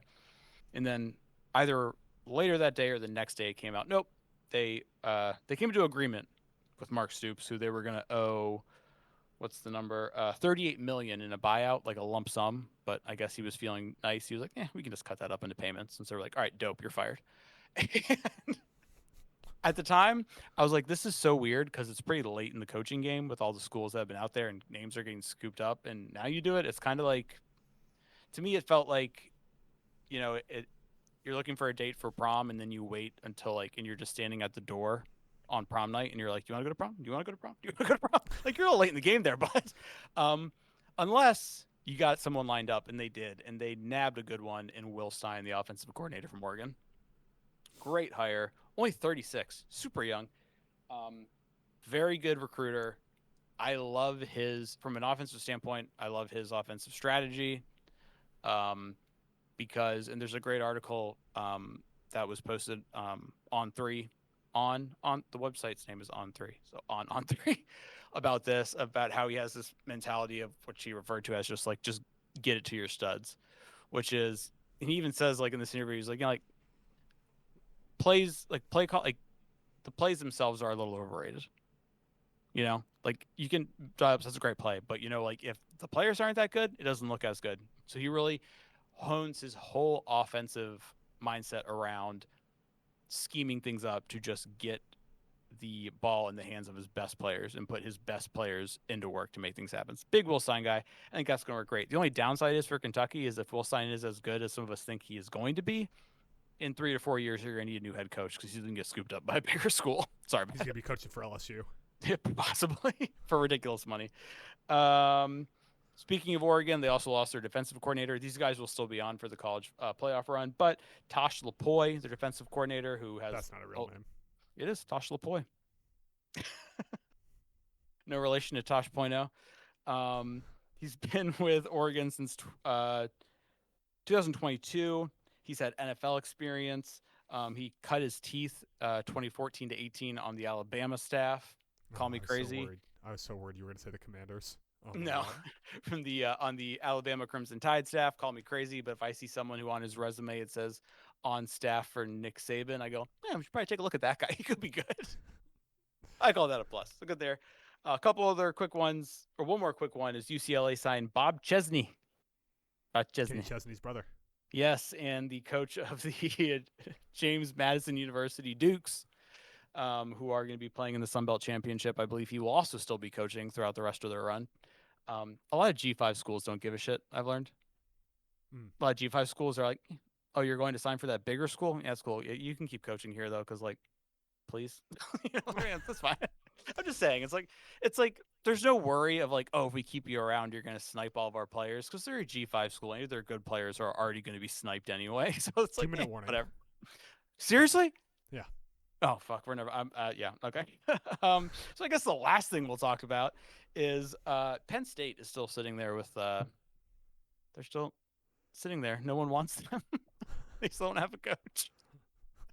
They were in this whole coaching search before a lot of the schools that have a coach. Shit, Kentucky fired their coach and hired a new coach within 24 hours. And they're still sitting there. The latest thing was they were going to go after Kalani Sitake, who I've on record as being a big fan of, the head coach of BYU. It worked out for him because he got a pay raise. And BYU said, hey, we're also going to, they committed, I think, like $15 million, they said, on top of revenue share we're going to put towards football.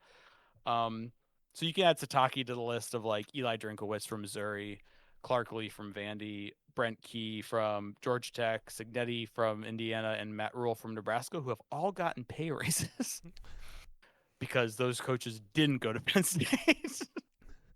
And meanwhile, James Franklin's already gotten hired. They're sitting with no one. Best names out, like other names to consider. Jeff Brom over at Louisville has been kind of mentioned. Matt Campbell at Iowa State is always a name that's out there. Dan Mullen from UNLV. I think he has no desire of going back into a Big Four. I think he likes what he's doing in the G5. Smaller stage, gets to do his thing. Also, UNLV, Midwest Conference Championship bound, baby. Let's do it. And Kenny Dillingham from Arizona State, super young, also a hot hire. And here's one interesting name I'm going to leave you on before I run out of time here, that has interviewed allegedly. Brian Dable. The new head coach of the Penn State Nittany Lions. I got bad news for whoever their quarterback is. If he gets a concussion, you're getting dragged out on the field by your Achilles tendons. Yeah, and I'm out of time, and I didn't even talk about Lane Kiffin. He went to LSU. That was finally official. It was an ugly split in the end. You got that in just under the wire.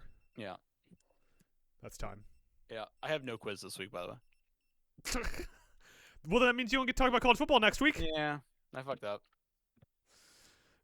Well, what a wet fart of a way to go out on the week, Mike. I didn't have a quiz ready. I didn't know if I needed a quiz this week because we usually we do this segment on Mondays, and I got to have a quiz. So I didn't know if maybe you were just being nice this week, giving me a freebie.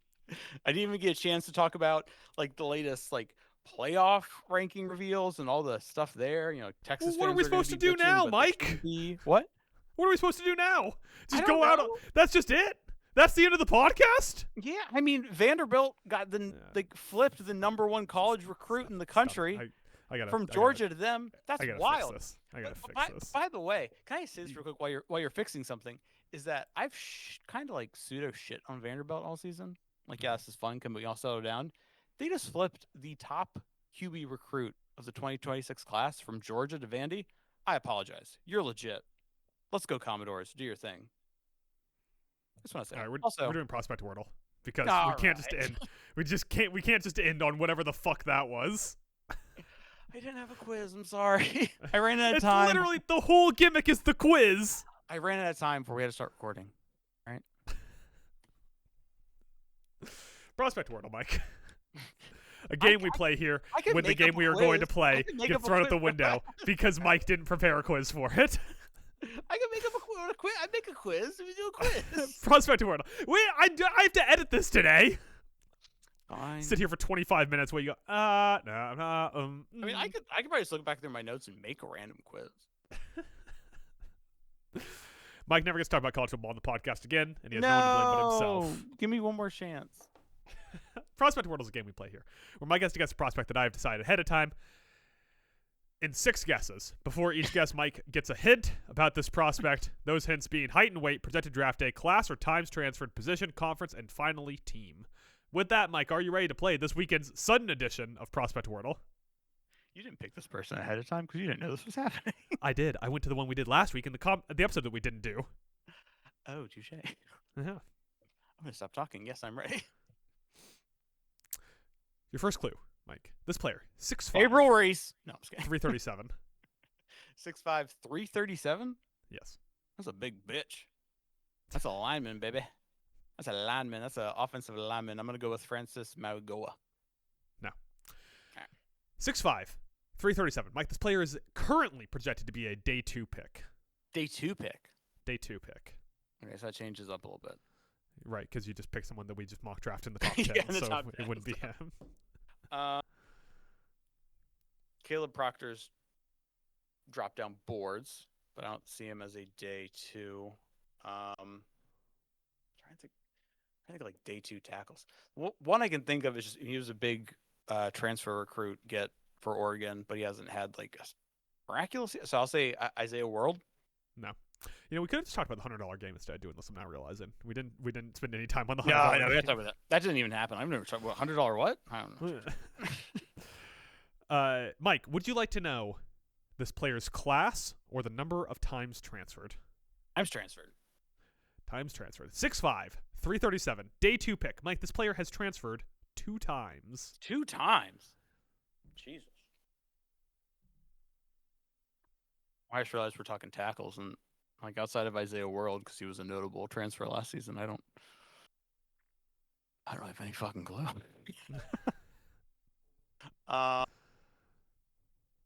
I on the right path here? Am I give me a hint? Am I right with offensive tackle? I give you 6 hints every time we play this game, Mike. That is how the game works. It's mostly hints. It's mostly hints. Mostly. Maybe no, I can't think interior defender in college football that's 337. Right? Like, isn't that? I mean, they do exist. They do exist. I will stick with the same school. We'll say Amari Washington. No. 6'5", 337. Day 2. Transferred twice. Mike, this player is a defensive tackle / interior defensive lineman. Okay, he's defensive tackle. DT / IDL. I don't think he's like day 2, but maybe just because like I think he's like high up there on like the defensive lineman rankings. I also don't know if he transferred. He probably didn't because the school he goes to probably recruited him out. Caleb Banks? No. I didn't think so. 6'5", 337 pounds. Day 2 pick. Transferred twice. Defensive tackle in the ACC. ACC? The ACC. It's not Peter Woods. ACC. Unless Peter Woods really fell in the draft. He's plummeted down the draft boards.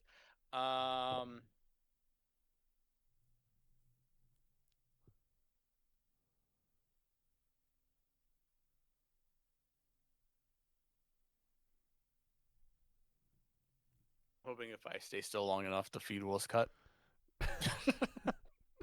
Maybe if you stay still long enough to come up with a quiz so you don't have to answer this. And question number 1. Let's go. Daryl Jackson Jr. Daryl Jackson Jr. is correct. You've hit Prospect Wordle in 5 guesses. I cheated that time. I'll be honest with everybody out there. How'd you cheat? I did eventually. When you said ACC, and I was like, huh, let me see. I couldn't even tell. That was pretty good.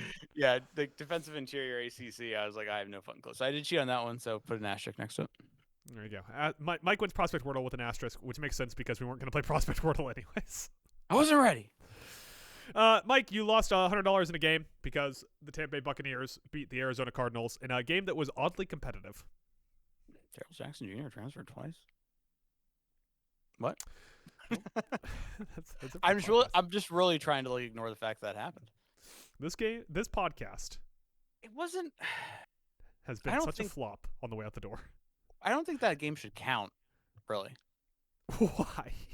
because Murray wasn't playing.